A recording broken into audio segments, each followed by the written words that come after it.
له تېرې یوې میاشتې راهیسې د خوست پر میساینک کرکټ لوبغالي د رمضان جام دریم پړاو قرین نقیب الله له ساوریز لیګ پیل شوی و چې لسګونو لوبډلو پکې برخه اخیستې وه. هره ورځ به د دې ولایت له مرکز او ولسوالیو څخه زیات شمېر مینوال د یادو لوبو لیدو ته راتلل. خوست کې د کرکټ بورډ امریت مسؤلین وایي دا سیالۍ د کورني کرکټ د پراختیا او پرمختیا په برخه کې خورا مهمې او اړینې دي چې په پوره بریا سره پای ته ورسېدې.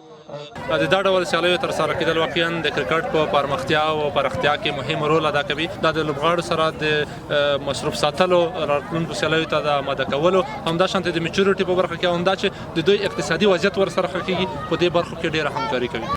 ورته مهال د یادو سیالیو د اتلې لوبډلې مسؤل او لوبغاړي خوښ و چې سږ کال بیا هم ګڼې قوي لوبډلې ماتې او دوهم ځل یې د بریا جام پورته کړ. د نوي لوبغاړو لپاره دغه ډېر ګټور ماحول و، ځکه اوس د خوست نه چې یو پلیر ځي که نه نو هغه که هر څومره ښه پلیر وي دی چې ډریسینګ روم ماحول نه پېژني، دی چې هلته امپایر هغه نه پېژني او دغه هغه د ګراوند ماحول نه پېژني، نو هغه باندې بیا هلته 50% بدن پرېشر وي. نو دغه د نوي ځوانانو د هر څه زده کړه په دا لیګ کې زده کړه، تېر کال یې زده کړه، دا هم ډېر ستر کار دی چې یو لوبغاړی پروفیشنل ګراوند وپېژني، ډریسینګ روم وپېژني، ماحول وپېژني او چې ماته څه په کار دي څه وکړم څه نه وکړم. دغه تر ټولو ستره زده کړه دغه ده. دا رقم ته لوبې ډېرې مهمې دي د هغو لوبغاړو لپاره چې په کلي کې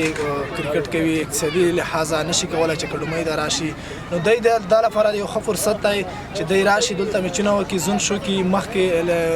د نورو ایونټونو لپاره لکه رسمي میچونه چې وي انټر کلب شول، ولایتي لوبې شو، دا دوی لپاره یو ښه فرصت دی. د مراسمو په پای کې تکړه لوبډلو او د لیګ په دوام ځلیدلو لوبغاړو ته جایزې او مډالونه هم وویشل شول.